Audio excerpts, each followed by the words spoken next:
Nous allons démarrer ce shiur Be'ezrat Hashem avec l'aide de Hashem. Ce Shabbat, nous allons lire la paracha de Toldot. Là, nous sommes le lundi. Je le fais un petit peu en avance parce que je dois voyager.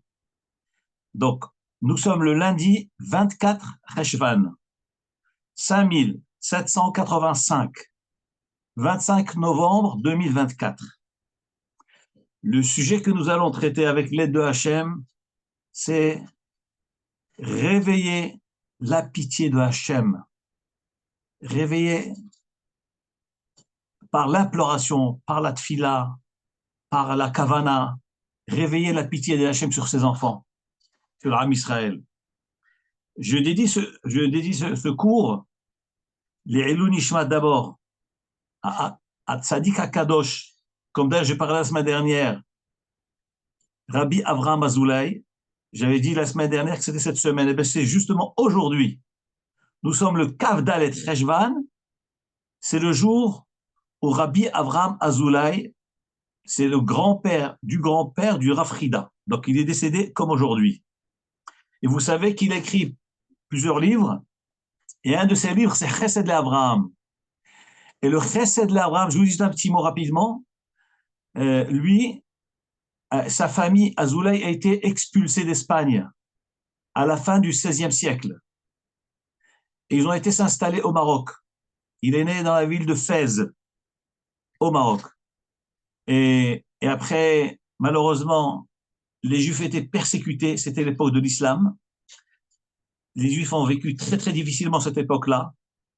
Donc ils se sont enfuis du Maroc. Lui, il s'est installé à Hebron, après avoir quitté le Maroc. Rabbi Avraham Azoulay. Il était un très grand Mekoubal, très grand Talmid Chacham, Rosh Yeshiva. Et à Hebron, à l'époque, il y avait une épidémie. Et donc il était obligé de quitter Hebron. Il a été s'installer où? Devinez. Dans la ville de Gaza. Rabbi Avraham Azoulay habitait à Gaza. Et c'est là-bas où il a écrit son livre extraordinaire qui est Chesed l'Abraham, grand livre de Kabbalah, dans la ville de Gaza. Et après, lorsque l'épidémie s'est arrêtée, il est revenu à Hebron. Il est décédé, il a été enterré donc à Hebron. Il lui-même raconte, c'est rapporté dans son livre, que lorsqu'il a quitté le Maroc, pour aller en Eretz Israël, sur sa route, donc c'était en bateau, le bateau avait fait naufrage. Tout le monde a coulé, le bateau a coulé, tous les gens sont morts. Il est resté vivant miraculeusement. Et depuis ce jour-là, Rabbi Avraham Azoulay Alav Shalom a décidé, comme il était Dayan, Chacham Gadol, lorsqu'il signait dans les shtarot, dans les contrats du tribunal, sa signature avait une forme de bateau. Donc la forme, d'ailleurs, ce que je vous dis maintenant est rapporté aussi dans le Shem Agdolim qui a été écrit par le Rav Frida, qui est son arrière-petit-fils. Il rapporte dans le Shem Agdolim, au nom de son grand-père, arrière-grand-père, que sa signature, c'est une forme de bateau. Et le Rabbi Avraham Azoulay disait pourquoi il a pris cette signature-là, son signe de reconnaissance et de remerciement à Hachem, qui lui a sauvé la vie lorsqu'il était en mer. Ça, c'était Rabbi Avraham Azoulay. Et aujourd'hui, c'est le Yartzai de Rabbi Avraham Azoulay. Aussi, les Elou Nishmat, mon frère, Alav Hashem, frère qui est décédé il y a un peu plus de 20 ans, Chaim Ben Mazal, dont le Yartzai, c'est demain soir. Demain soir, c'est le 26 Cheshvan. Donc, ce sera l'Elou Nishmato. Troisième Elou Nishama. Cette semaine, j'ai eu l'occasion d'avoir un monsieur de passage avec les bains. Et il m'a appelé, je ne sais pas qui lui a donné les coordonnées. Et on est restés ensemble plusieurs jours. On a fait, bon, je l'ai amené quelque part, là, il m'a demandé de l'amener. On est restés ensemble. On a discuté pas mal. Cet homme est très connu, je ne le savais pas. C'est un jeune, un très grand chanteur franco-israélien. Il s'appelle Amir Haddad, très très connu mondialement. Je vais le découvrir. Et on a parlé de Torah avec lui, avec son père qui est aussi venu passer un Shabbat à Aix-les-Bains. Là, ils étaient là Shabbat à Aix. et on a passé un moment très agréable, on a discuté ensemble, et il est dans l'année de sa maman qui s'appelle Karmi Haddad. Donc, les Matam, que Be'ezrat Hashem, que ce shiur soit l'élévation de tous ces niftarim, et que Hashem puisse aider Amir, qui est un très bon chanteur, qui utilise sa voix et ses chants pour les chants de Kedusha, de Avodat Hashem, de l'amour de la Torah. Et Baruch Hashem, il a beaucoup d'amour pour Hashem et beaucoup d'amour pour le peuple d'Israël et pour les Talmidei Chachamim. Qu'Hashem l'aide dans son chemin, Be'ezrat Hashem. Et Mitchazek de Avodat Hashem. Nous démarrons le shiur. Cette paracha de paracha Toldot, paracha très intéressante, comme toutes les autres d'ailleurs. Le pasuk nous parle de la naissance de Yitzhak, tout début, les Toldot Yitzhak ben Abraham. Voici les descendants de Yitzhak, fils d'Abraham. Abraham a mis au monde Yitzhak. Bon, nous savons très bien ce que Rashi rapporte, on a de la Gemara, dans Baba Metzia. Pourquoi cette répétition? Voici les descendants, les enfants de Yitzhak, fils d'Abraham. Abraham a mis au monde Yitzhak. Pourquoi cette répétition-là? Alors, tu viens de me dire, la Torah vient de me dire, Yitzhak, fils d'Abraham. Donc, je sais que son père s'appelle Abraham. Pourquoi la Torah répète Yitzhak au lieu d'Abraham? Abraham au lieu d'Yitzhak. Bon, la Gemara de Baba Metzia, elle explique.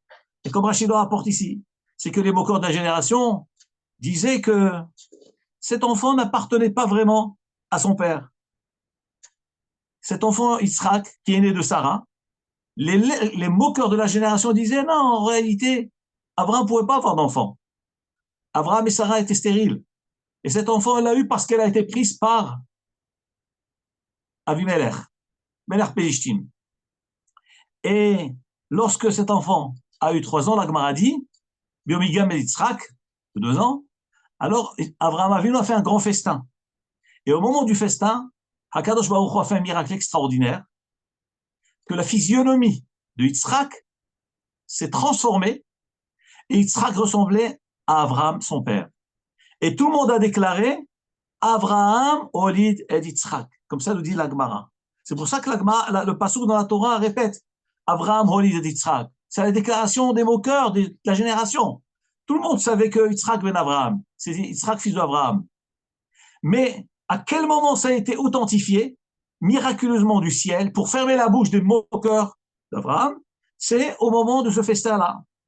Et c'est pour ça que la Torah répète, Abraham, Olid et Yitzhak. Tout le monde a attesté qu'effectivement, Abraham a mis au monde Yitzhak, puisque au plein repas, cet événement-là, il a eu la transformation de son visage, donc il a commencé à ressembler à son père. Donc c'est un signe min hashamayim. L'Agmara aussi dit que les moqueurs de la génération avaient aussi amené des bébés. Ils avaient amené leurs femmes, ils avaient amené des bébés avec eux, et faisaient semblant que leur bébé pleurait, et disaient, mais en fait, Sarah, toi, c'est ton fils, donc tu dois avoir encore du lait, tu peux allaiter. Alors tiens, tu vas nous allaiter. C'était pour se moquer d'elle. Sarah qui était âgée. Et Akadosh Baruch Hu a fait un miracle, un deuxième miracle, qu'elle a pu jaillir de lait, elle a pu allaiter tous les bébés qui étaient dans la salle, qui étaient venus assister à cet événement-là qu'Abraham Avinu avait fait. Encore deuxième miracle. Donc Akadosh Baruch Hu fait des lycées pour les tzadikim. Et surtout quand il y a des moqueurs, des laïtsanim, qui viennent se moquer d'Abraham, de Sarah, des Talmidei Chachamim, des tzadikim, mais Akadosh Baruch Hu sait comment leur fermer la bouche. La Torah continue. Voyez Yitzhak ben Arba'im Shana. Abraham était âgé de 40 ans. Bekarto et Rivka. Lorsqu'il s'est marié avec Rivka, Bat Betuel Arami, la fille de Betuel de Aram, Mi Padan Aram, de la ville de Padan Aram, Achot Lavan, Arami. Rivka était la sœur de Lavan à Arami, donc cette Rivka, Lolisha, Yitzhak l'a prise comme femme. Le Midrash ici demande, d'ailleurs Rashi le rapporte ce Midrash, il dit mais pourquoi la Torah avait-elle besoin de préciser tellement de détails, 3 précisions? La Torah est en train de nous dire que Yitzhak s'est marié à l'âge de 40 ans avec Rivka. Qui c'était Rivka? La fille de Betuel, de la ville de Padan Aram, la sœur de Lavan. 3 précisions. Son père, son frère, le lieu de sa naissance. tous ces détails ont été déjà mentionnés dans la paracha précédente, dans Chaye Sarah, puisque là-bas, Abraham Avinu avait envoyé Ishmaël pour aller chercher une femme pour son fils. Il a été donc chez la famille de Bethuel, à Arami. Donc tous ces détails ont été déjà mentionnés précédemment. Pourquoi la Torah nous précise ici ces détails? Que Yitzhak s'est marié avec une femme qui s'appelle Rivka. Qui c'était Rivka? C'était la fille de Bethuel Arami, de la ville de Padan Aram, la sœur de Lavan Arami. Rashi rapporte la réponse à ces questions-là. Pourquoi la Torah a-t-elle précisé ces détails-là? C'est pour nous montrer la grandeur de Rivka. La tzadeket Rivka Imenu. Bien qu'elle était fille d'un rachat Oved Avodazara, qui était Bethuel Arami, bien qu'elle a vécu dans une ville lointaine comme Padam Aram, une ville d'idolâtres, bien qu'elle était la sœur de Lavan, qui était Arami, qui était aussi Oved Avodazara. Malgré tout cela, tous ces défauts-là, eh ben, Hakadosh Baruch Hu a fait en sorte que cette femme Rivka ne s'est pas détournée du chemin. Elle n'a pas appris, elle n'a pas été influencée ni par ses parents, ni par son frère, ni par son pays. Et elle est restée fidèle à la tradition, aux bonnes midot du Ham Israël. Ça, c'est ce que la Torah nous précise, pour nous montrer la grandeur de ce que c'était Rivka. Et cela, ça vient de quoi? Imaginons-nous un petit peu. Abraham Avinu, il envoie Eliezer. Il lui dit, va me chercher une femme pour mon fils. Mais où est-ce qu'il l'envoie chercher? Il lui dit, va chercher de ma famille, dans Haran, ne prends pas des filles de Canaan. Mais vous imaginez le risque. Mais les gens de Haran faisaient Avodazara. Sa famille, c'était des idolâtres. La réponse c'est qu'Abraham Avinu a fait des tfilotes. Il a fait des tfilotes. Il a réveillé la pitié de Hachem, que Hachem puisse lui envoyer une kala pour son fils de sa famille, une tzadeket ba'alat middot tovot. Ça, c'est le tfilot d'Avraham Avinu. Et après, lorsqu'Eliezer a été, et d'ailleurs, on comprend aussi pourquoi Avraham Avinu a assermenté Eliezer. Il lui a fait jurer, il lui a dit, tu ne vendras qu'une fille de là-bas. Pourquoi? Parce qu'il savait que là-bas, cette famille avait des bonnes midotes, bien qu'ils étaient idolâtres. Quelque chose d'extraordinaire. Mais c'est le kouah de la tfila d'Avraham Avinu, Avot HaKadoshim. Avraham Avinu a fait une tfila. Eliezer, Eved d'Avraham, a fait une tfila. Hakrena Lefana, Eliezer, serviteur d'Avraham, a dit, Hachem, je t'en supplie, présente devant moi la bonne personne pour pouvoir amener une femme au fils de mon maître. Donc, Eliezer a fait une tfila. On voit de là le kouah de la tfila. Le kouah de la tfila, il y a des neshamot lointaines, dans des pays lointains. Imaginez quelqu'un, il cherche un chidour pour sa fille, il va aller dans un des pays lointains du monde, imaginez, il va au Brésil, il va à Sao Paulo, il va chercher là-bas un khatan pour sa fille. Mais à des milliers de kilomètres, mais vous imaginez le risque que c'est. Et là-bas, Hakadosh Baruch Hu écoute le tfilot, par les tfilot des parents. Il y a des neshamot dans ces endroits lointains, dans ces endroits égarés, qui n'attendent que d'être libérés de ces endroits-là. Et c'est ça le zivouk des enfants et de nos enfants. Lointain. C'est ce qu'on voit dans cette histoire-là. Vous imaginez, qui va aller chercher une kala pour son fils dans une famille d'idolâtres, dans un pays d'idolâtres, là où des frères sont idolâtres. Ça, c'est le kouach de la tfila des Avot HaKadoshim. Les Avot HaKadoshim nous ont appris le kouach de la tfila. Ça, c'est ce que la Torah nous enseigne. Ensuite, le Midrash pose une question extraordinaire. Le Midrash Agadol demande, mais je ne comprends pas. Yitzhak Avinu s'est marié à quel âge? À 40 ans. Regardez le pasuk dit. Vahi Yitzhak ben Arba'im Shana. Yitzhak était âgé de 40 ans. Bekarto et Rivka. Lorsqu'il se marie avec Rivka. Je vais vous lire la Gemara. La Gemara dans Masechet Kiddushin. Daf Kaftet Amud Aleph nous parle du mariage. et dit, Amar Rava, Rava dit, Vechentana de Rabbi Ishmael, ainsi, on a enseigné dans la yeshiva de Rabbi Ishmael, Ad Esrim Shana, jusqu'à l'âge de 20 ans. Un garçon jusqu'à l'âge de 20 ans, Yoshev Hakadosh Baruchu, Hakadosh Baruchu est assis, ou Metsape la Adam, il attend l'homme, Mata Yissa Isha, quand il se marie. Donc Hakadosh Baruchu, il attend jusqu'à l'âge de 20 ans, quand cet homme-là va se marier. Quand il va se marier. Et Kevan, chez Gia Esrim, une fois qu'il a atteint l'âge de 20 ans, alors Velo Nasa, et il ne s'est pas marié, Omer Hakadosh Baruchu, il dit quelque chose de terrible. Une malédiction. C'est incroyable. La Gemara nous dit, Hakadosh Baruchu, il dit à cet homme-là, Tipa Hatzmotav, que ses os éclatent. C'est-à-dire que il y a une gravité. Nous voyons dans la Gemara que tarder à se marier est une chose très grave. Il faut vite faire pour se marier, pour éviter les mahshavot ra'ot, les mauvaises pensées. Et la Gemara continue et dit, Amar Rafrisda. Donc la Gemara apparemment nous parle de l'âge de 20 ans. Hakadosh Baruch Hu attend. Mais depuis quand il attend? Vous allez voir la suite de la Gemara. Alors, ça démarre d'où cette attente de Hachem? La Gemara dit, Amar Rafrisda. Rafrisda dit, comment moi j'ai été mieux que mes amis, supérieur à mes amis? Moi j'ai compris cette Gemara, c'est dans le sens de la Chokhmah. Le fait que moi je suis supérieur de la Chokhmah, supérieur à mes amis, c'est grâce à quoi? Denasivna Beshitsa. Car je me suis marié à l'âge de 16 ans. C'est pour ça que j'ai dépassé tous mes amis. Parce que je me suis marié à l'âge de 16 ans. Et si je m'étais marié à 14 ans, Hava Amina, j'aurais dit la Satan au Satan, Gira be'enecha, les flèches dans tes yeux, je te crève les yeux. Qu'est-ce que Rav Chisda nous dit là? Rav Chisda nous dit, moi Rav Chisda, pourquoi j'ai dépassé mes chavérim? Parce que je me suis marié à l'âge de 16 ans.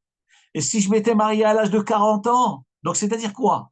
À l'âge de 16 ans déjà, marié, on a la Chokhmat Torah, on a Miyushav, on est stable par le sroud de l'akdusha du mariage. Mais ce n'est pas assez. Il y a la stabilité, mais l'être humain est quand même fragile au monde extérieur, aux tentations, bien qu'il soit marié. Et dire à Frisda, je vous révèle quelque chose. Si je m'étais marié avant, à 14 ans, j'aurais dit au Satan, je te crève les yeux. C'est-à-dire, je n'aurais même pas craint l'effet du Yetzer Hara, même pas l'effet du Satan. C'est-à-dire, plus tôt un homme se marie, plus tôt il atteint la Kdusha, la Tahara, la Chokhmah. Et la Gemara nous rapporte encore plein d'histoires à la suite de cela. D'après donc cette Gemara-là, comment comprenons-nous ce que Yitzhak Avinu alav hashalom a fait? Yitzhak ben 40 shana. Yitzhak était âgé de 40 ans lorsqu'il s'est marié avec Rivka. Mais pourquoi Yitzhak a attendu 40 ans? Mais la Gemara, elle dit, il faut se marier à 14 ans, 16 ans, d'après certains, 18 ans. La Mishnah dans Pirkei Avot dit, Ben Shmone Esre, la choupa, à l'âge de 18 ans, c'est pour la choupa. C'est l'âge pour se marier. Comment se fait-il que Yitzhak Avinu alav hashalom a attendu 40 ans? C'est très, très, très étonnant. Cette kouchia n'est pas de moi. C'est une kouchia du Midrash Agadol, de Rabbi Eliezer Agadol. Quelle est la réponse à cela? Écoutez bien, la réponse est extraordinaire. Et tout cela, c'est pour nous prouver et expliquer qu'un homme doit mitpallel l'Hashem itbarach. Lorsqu'il n'a pas de zivoug, il ne trouve pas encore de femme, et les années avancent, il doit mitpallel, pleurer devant Hachem, prier Hachem, implorer Hachem par les larmes, pour qu'il puisse lui envoyer une kala. Regardez ce que nous révèle le Midrash. Le Midrash dit, tu veux savoir pourquoi Yitzhak Avinu alav hashalom ne s'est pas marié ni à 14 ans, ni à 16 ans, ni à 20 ans, ni à 30 ans, mais il s'est marié qu'à 40 ans. Nous dit le Midrash, le calcul est simple. il y avait des critiques, des arguments qu'avait Ishmaël contre Yitzhak. Yitzhak et Ishmaël étaient des demi-frères. Abraham Avinu a eu 2 enfants. Il a eu Ishmaël de Hagar et Yitzhak de Sarah. Et évidemment, tout le temps, Ishmaël taquinait Yitzhak. C'est pour ça qu'Abraham Avinu, Sarah a dit à Abraham, renvoie cette Ama avec son fils. Il avait une mauvaise influence sur Yitzhak. Avant d'être renvoyé. Ici, le Midrash nous dit que Ishmaël, pardon, donc le fils de Hagar, Ishmaël venait dire à Yitzhak, tu sais, moi je suis mieux que toi. Toi, tu as fait Brit Mila à l'âge de 8 jours. On t'a pas demandé ton avis, tu ne sentais rien, on t'a circoncis, et voilà. Moi, j'avais 13 ans lorsque mon père Abraham m'a circoncis. Comme ça, il dit Ishmaël à Yitzhak. Dis-moi, mon père m'a circoncis à l'âge de 13 ans. J'étais déjà fort. J'aurais pu me révolter. J'aurais pu me sauver. J'aurais pu refuser. Et je n'ai pas refusé. Donc, je suis mieux que toi. Je suis mieux que toi. J'ai plus de mérite que toi. Mais toi, tu étais un enfant inconscient de 8 jours. Quel mérite tu as? Et cet argument-là, c'est un argument que malheureusement, tout au long des générations, les nations ont sur nous. Le monde de Ishmaël a contre nous. Nous, on se sacrifie. On est prêt à mourir. Va voir pourquoi ils sont prêts à mourir. Reste à vérifier ça. Tous ces arguments reviennent dans l'histoire. Comment Akadosh Baruch Hu a fait pour enlever cet argument-là du Ishmaël? Alors Akadosh Baruch Hu fait en sorte que Yitzhak dise à Ishmaël, tu sais moi, tu penses que moi, j'ai pas fait du fond du cœur, c'est vrai que j'avais 8 jours. Moi, même si Hachem il me demande de donner ma vie, je suis prêt à donner ma vie, pas seulement me circoncire. Si Hachem il me demande de me brûler pour lui, de me sacrifier pour lui, eh ben je le ferai. Et d'ailleurs, dans le Midrash, il est rapporté dans la paracha de la Hakeda, Abraham. Le Midrash dit, que veut dire après ces discussions-là? De quelle discussion s'agit-il? D'ailleurs, ce passage-là, nous le lisons tous les jours au début de la Tfila, de Shahrit. C'est parachat Hakeda. On dit, après ces paroles-là, mais on ne sait pas de quelle parole il s'agit. Dit le Midrash, c'est une discussion, la confrontation qu'il y a eu entre Yitzhak et Ishmaël. Et là, lorsque Yitzhak a dit, moi, je suis prêt à mourir pour Hachem, le Satan, il a dit à Hachem, t'as vu? Il est prêt à mourir, vas-y, mets-le à l'épreuve. Et c'est justement là, à ce moment-là, qu'on a mis Abraham Avinu à l'épreuve et Yitzhak à l'épreuve. Et alors, Sarah Imenu, revenons à Sarah. Sarah a eu Yitzhak à quel âge? À l'âge de 70 ans. Et elle est décédée à quel âge? À l'âge de 127 ans, comme on voit dans Parashat Chayei Sarah. Quelle est la différence d'âge entre la naissance de Yitzhak et le décès de sa mère? 37 ans. Parce que nous savons bien que Sarah est décédée suite à la nouvelle qu'Abraham allait sacrifier son fils. Donc, quel âge avait Yitzhak au moment du décès de sa maman? Il avait 37 ans. Donc, vous comprenez? Yitzhak avait 37 ans au moment de la Hakeda. Il avait 37 ans au moment où Sarah est nifteret. Et après le moment de la Hakeda, donc, il a réussi, il a remporté cette épreuve. Alors, là est née Rivka. Hakadosh Baruch Hu a attendu le temps qu'elle puisse grandir, l'âge de 3 ans. Et nous savons très bien, selon la Mishnah, qu'à l'époque de la Gemara, à l'âge de 3 ans, une fille est déjà apte à se marier. Donc, ça a fait quel âge à Yitzhak? 40 ans. Il avait 37 ans au moment de la Hakeda. Après la Hakeda, Rivka est née. On a attendu 3 ans. Donc, Yitzhak, à l'âge de 40 ans, il a pu se marier. Nous dit alors le Midrash, pourquoi Hakadosh Baruch Hu a bloqué les tefilot de Yitzhak? C'est pas que Yitzhak ne voulait pas se marier avant. Évidemment, il voulait se marier avant. Et Abraham aussi voulait que son fils se marie avant. Seulement, il y avait cet argument, l'argument de Ishmaël, que moi, Ishmaël, je suis mieux que toi, Yitzhak. Donc, il fallait prouver à Ishmaël que Yitzhak avait plus de srout. Comment? Grâce à la Hakeda. Et à quel moment il a fait la Hakeda? À l'âge de 37 ans. À l'âge de 37 ans, il a fait sa Hakeda. Et là, sa madrega a atteint un niveau extraordinaire au point où personne ne pouvait remettre en question la Kedusha de Yitzhak et la Msirut Nefesh de Yitzhak. C'est pour cela qu'il ne s'est marié qu'à l'âge de 40 ans. Vous allez me demander, mais pourquoi la Hakeda a eu lieu qu'à l'âge de 37 ans? Déjà, il y a cette notion d'adulte, qu'il soit bien adulte, et qui est plus adulte que Ishmaël, que lui, avait 13 ans. Deuxième raison, c'est que ça devait correspondre au décès, avec le décès de sa maman. Sa maman devait être, Kadosh Baruch Hu a décrété que Sarah Menou devait être niftérée à l'âge de 127 ans. Donc forcément, si elle doit décéder à l'âge de 127 ans, et que ce bébé est né à l'âge de 90 ans de Sarah, forcément que 37 ans allaient s'écouler et qu'il ne pouvait se marier qu'à l'âge de 40 ans. Donc on comprend un peu toute cette démarche. Et on voit en tout cas le kouach des tzadikim, des avot kadoshim, prier Hachem, implorer Hachem, réveiller la pitié de Hachem. Est-ce que Yitzhak savait cela? Est-ce que Yitzhak savait qu'Akadosh Baruch Hu était obligé d'attendre l'âge de 40 ans pour le marier? Non, il ne le savait pas, Yitzhak. Donc on a beaucoup de choses qu'on ne sait pas. Il y a beaucoup de choses qu'on ne sait pas. Il y a beaucoup de choses qu'on ne comprend pas. Il faut prier. Et pourtant, il y a des gens qui se marient à 20 ans, à 22 ans. Pourquoi moi j'ai 40 ans, je ne suis pas encore marié? Fais confiance à Hachem. Titpalel Hachem, pleure devant Hachem, prie Hachem, implore Hachem. Un jour, il t'expliquera. Un jour, tu comprendras. Voilà, ça c'est l'histoire de Yitzhak Avinu alav shalom. On voit de cela le kouach de la tfila, le kouach de ne pas perdre espoir, de rester attaché avec Akadosh Baruch Hu. Le pasuk continue et dit, Vayetar, donc maintenant Yitzhak s'est marié avec Rivka. Vayetar Yitzhak l'Adonai. Yitzhak a imploré Dieu. Encore une fois la prière. Le shidour, il faut prier Hachem. Fermer la bouche du Satan, prier Hachem.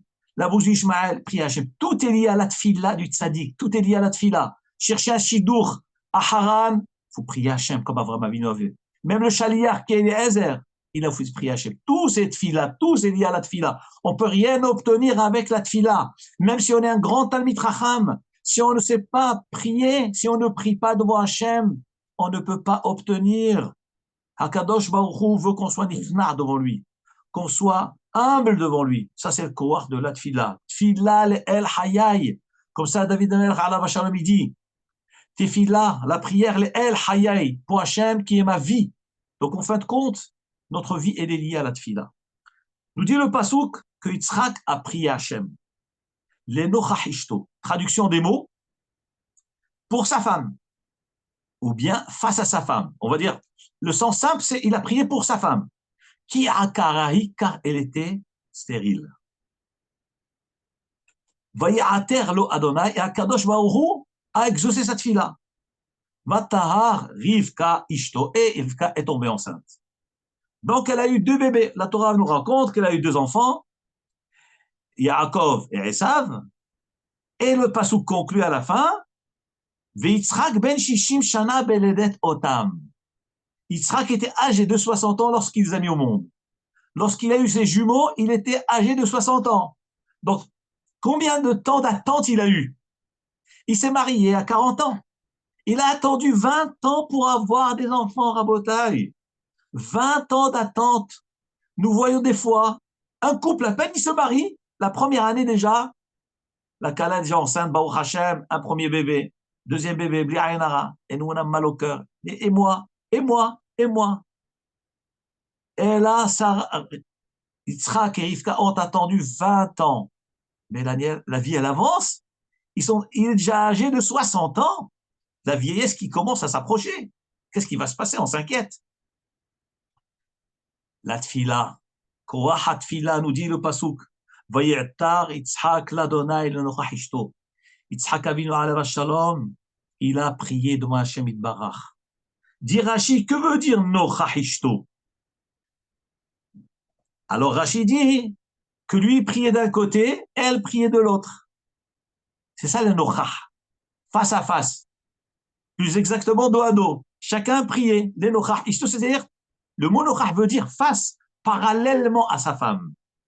Yitzhak priait en parallèle à sa femme. C'est-à-dire, qui dit parallèle dit simultanéité. C'est-à-dire que tous les deux priaient.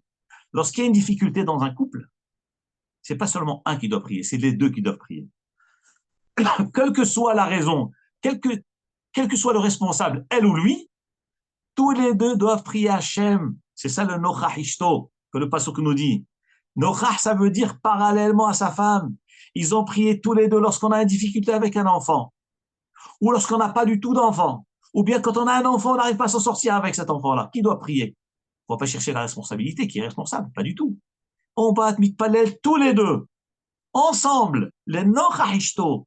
L'union fait la force. Et c'est ça le koah de la tfila. Le koah de la tfila, c'est ensemble. C'est ça le Nochach Ishto. Le Midrash Rabbah nous rapporte une autre explication. Le Midrash apparemment a l'air de comprendre Nochach, c'est-à-dire il a prié pour elle. Voyez, Tar Yitzhak le Nochach Ishto, Yitzhak a prié pour sa femme. Demande le Midrash Rabbah, mais pourquoi tu pries pour ta femme? Mais prie pour toi. Toi, tu n'as pas d'enfant. Toi, tu as besoin d'enfant. Prie pour toi. Et que ta femme, elle prie pour elle. C'est ça le Nochach. Voilà ce que demande le Midrash. Comment fait-il que eux, ils priaient chacun pour l'autre? Mais non, mais prie pour toi-même. Prie pour toi-même, puisque c'est toi qui as besoin de cette chose-là. Déjà, je vais vous rapporter quelque chose qui est pas rapporté dans le Midrash, mais qui est rapporté dans la Gemara. La Gemara, Kedosha nous dit, Kol hamitpalel al havero, tout celui qui prie pour son ami. Et lui, il a besoin de cette chose-là. Il est exaucé en premier. Un homme qui prie pour son ami et lui-même est dans la détresse. Imaginez quelqu'un qui n'a pas encore marié ses enfants. Et il a un ami en face de lui, un bon ami à lui, qui n'a pas marié ses enfants. Et il lui dit, tu sais quoi? Je vais prier pour toi, qu'Hachem il t'envoie des khatani pour tes enfants, des calottes pour des calottes pour tes fils, ou des khatani pour tes filles. Et ce Rav, lui-même, il n'a pas encore marié ses enfants. Nous dit la Gemara Kdosha, tout celui qui prie pour son ami, et lui-même a besoin de la même chose. Hakadosh Baoru, il exauce cette fille-là en premier. Et ici, il me semble, la même chose. Tous les deux n'avaient pas d'enfants. Comment tu veux obtenir des enfants? Eh bien, tu pries pour l'autre. Voilà, Chidouche, que Maneshama me dicte maintenant. Je n'ai pas vu écrit nulle part ce que je vous dis sur la paracha. Il y a cet enseignement qui est marqué dans la Gemara, mais pas lié à la paracha. Mais c'est le Chidouche que je vois maintenant.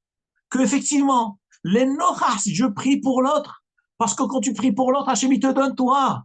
Et la femme, elle a prié pour son mari. Ben, en fin de compte, ils reçoivent tous les deux. C'est magnifique. Donc, ça nous apprend l'astuce de la tfila. De quelle façon on fait la tfila? Pour qui on fait la tfila? Il ne faut pas penser à toi, pense aux autres. Le fait de penser aux autres, Hachem, il pensera à toi. Ça, c'est le koar de la tfila. Ça, c'est le koar de la tfila. Et d'ailleurs, le mot tfila, ça vient du mot tafel, l'abnégation totale. L'abnégation, l'annulation totale. Un homme s'annule devant Hachem Itbarach. Je suis inexistant devant Hachem. Pour mes amis, je prie pour eux. Comme si moi, je n'avais pas besoin de ces choses. Moi aussi, j'ai besoin. Mais la tfila veut dire l'abnégation absolue pour moi-même, au profit des autres et à mon détriment à moi. Ça, c'est le koar de la tfila. C'est comme ça qu'une tfila est acceptée, Bashamaïm. Lorsque je prie pour l'autre, alors que moi, j'ai besoin. Moi, j'ai du tsar, moi, j'ai pas de parnassa. Et les gens viennent me demander des brachot. Combien de tzadikim on a vu? Eux-mêmes avaient des détresses, avaient des problèmes de santé. Et on venait leur demander des brachot pour la santé. Mais eux-mêmes n'avaient pas de santé. Et ils priaient pour les autres. La Gemara de brachot nous raconte que Rabbi Hanina ben Dossa, ainsi qu'un autre chacham de la Gemara dit Kola olam kolo nizon bishvil Hanina beni. Le monde tout entier se nourrit grâce à Hanina, mon fils, c'est Rabbi Hanina ben Dossa. Hanina beni dailo bekaf shel haruvin me'erev Shabbat le'erev Shabbat. Et Rabbi Hanina, mon fils, lui, il se contente d'une petite mesure de haruvin, de karoub, de erev Shabbat à erev Shabbat. Vous imaginez? Rabbi Hanina ben Dossa, qui était le gadol hador, qui était le grand de la génération, était dans la misère totale. Et lui, et le monde entier, nous dit la Gemara, le monde entier est nourri grâce à Hanina, mon fils. C'est-à-dire que tout ce que les gens reçoivent, la bracha, le shefa, la nourriture, le dor entier, pas seulement le dor, la Gemara dit, Le monde entier nourrit grâce à Hanina, mon fils. C'est-à-dire que Hanina béni, c'est une puissance extraordinaire. Le sroud de Rabbi Hanina ben Dossa était tel qu'il nourrissait le monde entier par son mérite. Le monde entier se nourrissait. Et lui-même. Donc on aurait dit, eh ben, si il permet aux gens d'être millionnaires, donc lui il est milliardaire. Eh ben, pas du tout. Vechanina béni, echanina béni, daelo bekaf shel harouvin. Lui se contente d'une petite mesure de caroub. Vous savez ce que c'est le caroub? Nous on en mange à Toubishvat. Le caroub, c'est un fruit dur comme de la caillasse, comme du bois. On le casse et on le suce. C'est ce que Rabbi Shimon bar Yochai a mangé dans la grotte. Un caroubier, les caroubes. Voilà ce que mange le gars de la d'or. Les gens sont milliardaires grâce au tzaddik du d'or. Et lui, il est dans la misère totale. Eh bien, justement, c'est ça la kedusha d'un Talmid Chacham. C'est ça la kedusha d'un Rav. C'est que lui, il n'a rien besoin. Il veut rien. Il veut que le bien de l'autre. Il donne tout à l'autre. Et lui, il n'a rien. Et le Zohar HaKadosh nous dit le même phénomène avec le Shabbat Kodesh. Shabbat Kodesh, il y a marqué dans le Pasuk, Vaïvarech Elokim et Shuvashirei Vaïkadeshoto. HaKadosh Baruch Hu a béni le jour du Shabbat. Demande Rabbi Shimon Alava Shalom, Rabbi Shimon Bar Yochai dans le Zohar HaKadosh. Maï birketa ishtekahbe. Nous disons dans le Kiddush du vendredi, HaKadosh Baruch Hu a béni le Shabbat. Alors demande Rabbi Shimon Bar Yochai, mais quel bracha il y a dans le Shabbat? Mais la manne, elle tombait tous les jours de la semaine. Et le Shabbat, il n'y avait pas de manne. Où est la bracha? Où est la bracha? Là, nous révèle le Zohar HaKadosh quelque chose d'extraordinaire. Et je le dis pour ceux qui n'ont pas encore le srout, d'être pointueux dans l'observance du Shabbat. Chas v'shalom, ceux qui ne gardent pas le Shabbat. Écoutez ce que nous dit le Zohar HaKadosh. Le Zohar HaKadosh dit, on a l'impression que le Shabbat, il est dans la misère. Le Shabbat n'a pas de manne. C'est comme Rabbi Hanina ben Dossa qui n'a pas de quoi vivre. Et les autres jours de la semaine, ils ont de quoi. Les autres riches du monde, ils ont tout. Ceux qui travaillent, ils ont de l'argent. Nous dit le Zohar HaKadosh, tu veux savoir pourquoi HaKadosh Baruch Hu a béni le Shabbat et où est la bracha du Shabbat? Dit le Zohar, Kol Shechet Shemé, tous les 6 jours de la semaine sont bénis grâce au Shabbat, justement. Le Shabbat, il donne sa part. Certes, tu ne vois pas de mal qui tombe le Shabbat. Pourquoi? Parce que la part du Shabbat, elle est répartie sur les jours de la semaine. Donc, toute la bracha des jours de la semaine, elle vient du Shabbat. Elle vient du Shabbat. Certains disent, vous savez, des gens qui gardaient le Shabbat. Rav Israël de Sarcelles, à la Shalom, une fois, il avait raconté qu'il avait rencontré quelqu'un qui gardait le Shabbat. Il lui a dit, mais pourquoi tu gardes pas Shabbat? Il dit, mais vous savez, Rav, mais le plus grand jour du business où je gagne le plus, c'est le Shabbat. Les marchés, c'est le samedi, les gens ne travaillent pas, donc ils viennent, donc c'est le Shabbat. C'est là où je gagne le tout. Il dit le contraire. Toutes les tsarotes que tu as, c'est à cause du Shabbat. C'est parce que tu ne gardes pas le Shabbat. Si tu gardais le Shabbat, tu aurais de quoi vivre largement toute la semaine. Tu aurais bracha toute ta vie en gardant le Shabbat. Et c'est ce que nous révèle le Zohar Kadosh. Pourquoi Hachem a béni le 7e jour? C'est que la bracha du Shabbat, elle est répartie sur les jours de la semaine. Mais plus exactement, je vais vous dire des termes qui sont marqués dans le Zohar Kadosh. Il y a ce qu'on appelle les 6 jours de la semaine qui sont dans le ciel, qui représentent les 6 jours de la terre. Et les 6 jours, et le Shabbat d'en bas, par l'observance que nous exerçons le jour du Shabbat, ça déclenche ce qu'on appelle une montée de sainteté aux 6 jours de la semaine qui sont dans le ciel, les jours célestes. Et chaque jour céleste, il influe sur un jour terrestre de notre monde à nous. Donc il y a un jour d'en haut du ciel qui correspond au dimanche, et un jour qui correspond au lundi. Mais tout ça se déclenche parce que moi, le petit juif, je garde le Shabbat. Je ne roule pas le Shabbat en voiture. Je ne travaille pas le Shabbat. Je fais les kiddush Shabbat. Donc je bénis les 6 jours du ciel qui, eux, vont influencer les 6 jours de la semaine. Voilà d'où vient la bracha. Et le tzaddik, c'est la même chose. Revenons à notre paracha. Et donc c'est ça ce que... Donc comment se fait-il maintenant? Le tzaddik n'a pas d'enfant. Yitzhak et Rivka n'ont pas d'enfant. Après 20 ans, eh bien on ne perd pas espoir. Voyez, Tar, Yitzhak, on prie l'un pour l'autre. Comme j'ai dit tout à l'heure, quand je prie pour l'autre, Hachem y répond ma tefila. Ensuite, deuxième explication, Nochach Ishto, c'est-à-dire, regardez ce que dit le Midrash. Nochach, le Midrash, au début, a expliqué, prie pour elle. Attends, mais toi, tu as besoin. Pourquoi tu pries pour l'autre? Prie déjà pour toi. Dit le Midrash, je vais t'expliquer dans quel sens il priait pour l'autre. Je vous lis les mots. Mais l'Ahmed, ça vient nous enseigner. Yitzhak était tombé sur sa face et il priait. Et elle aussi était sur sa face et elle priait. Qu'est-ce que chacun disait? Regardez le texte que chacun disait. Ribono shel olam, maître du monde. Kol banim, donc Yitzhak disait, maître du monde, tous les enfants que tu voudras me donner, tu ne me les donnes que de cette sadéquette-là. Et elle disait quoi? Tous les enfants que Hachem, que tu veux me donner, tu me le donnes cette sadique-là. C'est-à-dire pas seulement que je prie pour l'autre, je prie d'être lié avec l'autre, que les enfants qu'Hachem va me donner à travers l'autre. C'est ça le mot, le nochahishto. Là, c'est une nouvelle approche dans la tefila. Pas seulement que je prie pour l'autre, je prie en étant lié avec l'autre, que les enfants que je vais obtenir, je les obtiendrai de l'autre. Et c'est ça le mot, le nochahishto. Vayetar Yitzhak, Yitzhak a prié, les nochach, c'est-à-dire en étant lié avec son conjoint et sa conjointe. Ça, c'est une deuxième explication rapportée dans le Midrash. On voit le cours de la tefila. Maintenant, se pose une question fondamentale. Mais pourquoi ces tzadikim doivent souffrir, Ribono shel olam, maître du monde? Pourquoi le tzadik doit souffrir? Le monde tient sur le tzadik. Pourquoi le tzadik doit souffrir? Ça fait déjà 20 ans qu'il est marié. Déjà, il s'est marié à 40 ans. Il n'a pas pu se marier avant. Hachem a décidé qu'il se marie à 40. Et ensuite, il doit attendre et attendre et attendre. Regardez ce qu'on dit Midrash. Plusieurs explications. Tanou Rabbanan. Les Chachamim ont enseigné. Sha'alou et Azekenim, on a demandé aux Zekenim. Mi pnema imahot akarot. Pourquoi les matriarches étaient stériles? Sarah ne pouvait pas avoir d'enfant avec Abraham.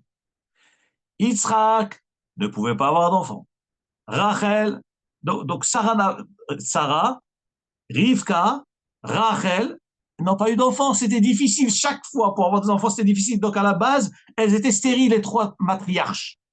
Donc demande le Midrash à Gadol, pourquoi les matriarches étaient stériles? Mais c'est des tzadkaniot, des tzadikim.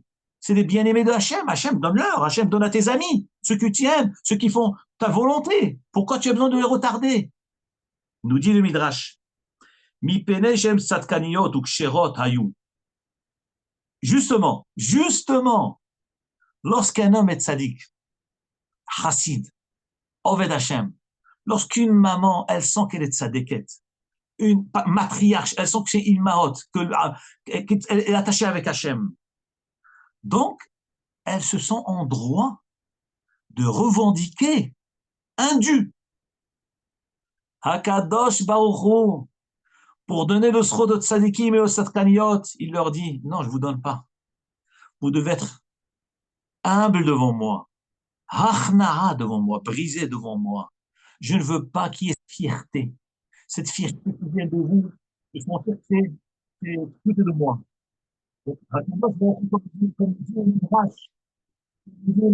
Pourquoi Akadosh Baruch Hu a fait cela?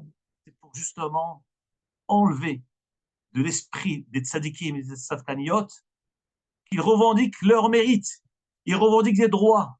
Hachem veut la chna, tfila el hayai. Akadosh Baruch Hu veut la anava de l'homme, veut la modestie de l'homme. C'est pour ça qu'Akadosh Baruch Hu ne leur a pas tout de suite donné. Et qu'afin qu'elles ne soient pas sûres que c'est grâce à leur mérite. Et d'ailleurs, vous savez, Moshe Rabbeinu, de Parashat Vaïtchanan, il dit dans le Pasuk, Vaïtchanan el Adonai ba'et ha'il mort. Moshe Rabbeinu, c'était la fin de sa vie. Il a prié Hachem pour le laisser rentrer en Eretz Israël. Akadosh Baruch Hu a décrété, lui a interdit de rentrer en Eretz Israël. Parce qu'il avait désobéi. Il avait frappé le rocher alors qu'Hachem lui avait dit de parler au rocher. Hachem, donc ça a causé Chilul Hachem, et Hachem donc il a interdit, a décrété qu'il ne rentre pas en Israël. Et alors dit la Torah, va être Hanan et Hachem. Moshe Rabbeinu a imploré Hachem. Dit Rashi, pourquoi, que veut dire va être Hanan? Va être Hanan veut dire implorer Hachem, prier Hachem. Alors pourquoi il n'y a pas marqué va être Palel et Hachem? Dit Rashi, va être Hanan, ça vient du mot Matenat Chinam. C'est-à-dire que Moshe Rabbeinu, lorsqu'il a prié Hachem, il a imploré de lui faire un cadeau gratuit. Qu'est-ce que ça veut dire gratuit? Moshe Rabbeinu a dit Hachem, je t'en supplie Hachem, je ne revendique pas mes droits, je ne rappelle pas les mérites, je ne dis pas que c'est moi qui ai amené la Torah de Sinaï, et c'est moi qui ai dirigé le peuple d'Israël dans le désert pendant 40 ans, et c'est moi qui les a sortis d'Égypte. Rien, Moshe Rabbeinu, aucun, il revendique aucun droit, rien. Il dit Hachem, moi j'ai pas de mérite, j'ai rien du tout. Donne-moi cadeau, par pitié, réveillez la pitié de Hachem. Voilà ce que c'est la tfila. La tfila, c'est pas réclamer. Tu me dois. Pas du tout. La tfila, c'est dire à Hachem, tu me dois rien du tout. Kullo chesed. Tout est rachamim. Tout est pitié. Et c'est ce que, justement, c'est ce que le Midrash vient nous enseigner avec les Imahot. Hakadosh Baruch Hu a voulu leur montrer, ne vous appuyez pas sur vos sroyot et me réclamez des droits. La tfila, c'est achna, c'est se plier devant moi. Il y a un mizmor dans Tehilim que David Amalek a écrit, Beruach HaKodesh.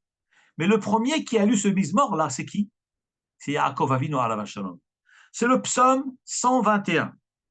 Que dit ce psaume? Shir la ma'alot, chant pour les degrés de chanteur. Esa'enai el harim, je lève mes yeux vers les montagnes. Mais Aïn Yavo Ezri, d'où viendra mon aide? Ce mizmor là, le premier qui l'a prononcé, c'est qui? C'est Yaakov Avinu alav shalom. Plus tard, David Amelech est venu, par prophétie, on lui a révélé le mizmor et il l'a rédigé dans le livre de Tehilim. Mais le premier qui l'a chanté, c'est Yaakov Avinu. Nous dit le Midrash, à quelle occasion Yaakov Avinu a chanté ce chant-là? Shir la ma'alot, Esaena el harim. Je lève mes yeux vers les montagnes. Mais Aïn Yavo Ezri, d'où viendra mon aide? Nous dit le Midrash, c'est au moment où Yaakov était en fuite. Il fuyait Esav, son frère. Et il était poursuivi à mort. Et Esav a envoyé son fils, qui s'appelle Eliphaz. Il lui dit, vas-y, tu vas poursuivre ton tonton Yaakov, puisque Eliphaz, c'est le neveu. C'est le neveu de Yaakov, c'est le fils de Esav, le fils de son frère. Donc, Esav dit à Eliphaz, va, poursuis tonton et tue-le. Je t'ordonne de tuer tonton. Alors, il arrive à son tonton Yaakov, il lui dit, écoute, tonton, mon père m'a dit de te tuer. Vous imaginez la scène terrible, hein? On n'aurait même pas imaginé, à croire ces choses incroyables. Le neveu qui veut tuer l'oncle. Yaakov est venu lui dire, mon petit neveu, je t'en supplie, ne me tue pas. C'est vrai que tu as mitzvah de kibud avahem, d'obéir à ton père. Mais tu sais quoi? Là, j'ai plein d'argent que j'ai amené avec moi de la maison de mes parents, de papy, de ton papy qui Yitzhak. Et cet argent, c'était pour me marier, pour aller chercher une femme à Haran. Comme d'ailleurs Rivka lui a demandé. Et alors, non, c'est Yitzhak qui lui a dit d'aller chercher une femme à Haran. Et maintenant, tu sais quoi? Prends tout cet argent et donc tu vas m'appauvrir. Et la Torah dit que Ani Hashuv Kamet, le pauvre est considéré comme un mort, et tu diras à ton père que tu m'as tué, parce qu'un pauvre est considéré comme un mort. Si on n'a pas d'argent, on n'a rien, on est comme un mort. Il a dit d'accord tonton. Il a pillé tous ses biens et il est parti. Il est parti avec. Et Yaakov Avinu lève les yeux vers Hachem et dit, Esaena el harim, je lève mes yeux vers Harim, vers les montagnes. Qu'est-ce qu'il demande aux montagnes? Il demande quoi aux montagnes? Il dit le Midrash. Il ne faut pas dire montagne, il faut dire El Haorim, pas El Harim, El Haorim. Il a levé les yeux vers les patriarches. Il a imploré ses patriarches, Abraham et Yitzhak. Mes patriarches, Ruth Avot. Imploré mes Avot. Mais Aïn Yavo Ezri. Comment je vais faire pour être aidé? Et vous savez que le mot Ezer veut dire une femme. Comme il est marqué dans le livre de Bereshit, et c'est le Ezer Kenegdo. Hachem a dit, il a dit, je vais faire une femme pour l'aider à l'homme. Donc la femme s'appelle Ezer. Donc quand Yaakov Avinu a dit, mais Aïn Yavo Ezri, qu'est-ce qu'il a demandé à ses patriarches, à ses parents, dans sa prière? Elle est Haril Haorim, je vous supplie, mes pères, comment, mais Aïn Yavo Ezri, d'où viendra mon aide? Ça, c'est une traduction simple, mais le sens profond du Midrash, comment je vais trouver une femme? Mais Aïn Yavo Ezir, Ezer Kenegdo, comment je vais trouver une femme qui va m'accepter sans rien, en étant pauvre? Je n'ai rien, même pas un centime à lui donner. Pour mon père, Yitzhak, pour se marier, eh ben, Eliezer, il a amené 10 chameaux envoyés par Abraham en dot pour que Rivka accepte. Moi, qu'est-ce que je vais donner à ma kala? Qu'est-ce que je vais lui donner? Ça, c'est ce que Yaakov Avinu a dit. Et il a prié. Là, il nous reste quelques minutes. Je vais continuer sur ce Mizmor-là, de 3 minutes. Le Mizmor dit quelque chose d'extraordinaire. La réponse, c'est quoi? Ezri me'im Adonai, ose shamay va'aretz. Donc, Yaakov Avinu demande, Shir la ma'alot, eshsa'ena il arrive, je lève mes yeux vers les montagnes, je vais vers mes pères. Donc, j'implore mes pères, je réveille le mérite de mes pères, qu'Hachem se souvienne du mérite de mes pères Abraham et Yitzhak. Mais Aïn Yavo Ezri, d'où viendra mon aide? La question, elle est d'où viendra mon aide? Réponse, Ezri me'im Hashem, ose shamay va'aretz. Mais mon aide viendra de Hachem qui a créé le ciel et la terre. Ça, c'est le sens simple. Rav Chaikin alav shalom, le Rosh Yeshiva d'Aix-les-Bains, mon Rosh Yeshiva, Mori et Rabbi, alav shalom. Il nous a dit au nom du Chafetz Chaim, que veut dire Ezri me'im Hashem? Pourquoi il n'est pas marqué Ezri me Hashem? David Amelech aurait pu dire, ou Yaakov Avinu aurait pu dire Ezri me Hashem, ou bien me et Hashem, mon aide de Hashem. Que veut dire me'im Hashem? Le mot im veut dire en étant avec. Mais qu'est-ce que ça veut dire ici? Non, mon aide vient de Hashem. Nous a dit Rav Chaikin alav shalom, sa neshama dans Gan Eden. Tu veux qu'Hachem il t'aide? Mais Aïm Hachem, mon aide viendra en étant avec Hachem. Tu veux qu'Hachem il t'aide? Sois avec lui. Attache-toi à lui. Ezri, tu demandes. Mais il voit Ezri, mais je suis dans la détresse. Comment on va m'aider? Réponse. Mais Aïm Hachem. En étant avec lui, l'aide va venir. Hachem, tu peux pas le rouler. Tu peux pas le faire croire que tu es son fidèle.